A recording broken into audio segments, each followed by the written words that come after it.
તો આ તરફ સૌરાષ્ટ્રમાં પણ કોંગ્રેસે ભાજપનો જોરદાર વિરોધ કર્યો છે। મોરબી, જામનગર, સુરેન્દ્રનગર અને બોટાદમાં કોંગ્રેસના કાર્યકરોએ વિરોધ કર્યો। રસ્તા રોકો, ચક્કાજામ અને પૂતળા દહન સહિતના કાર્યક્રમ કર્યા હતા। આમ ભાજપના વિરોધમાં સૂત્રોચ્ચાર કરી કોંગ્રેસના કાર્યકરોએ હૈયા વરાળ ઠાલવી હતી।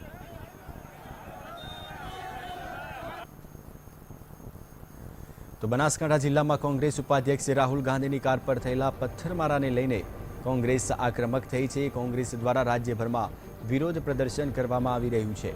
તો બનાસકાંઠાના પાલનપુરમાં જિલ્લા કલેક્ટર કચેરી ખાતે કોંગ્રેસના કાર્યકરોએ ધરણા યોજ્યા હતા અને ભાજપ સામે સૂત્રોચ્ચાર કર્યો હતો।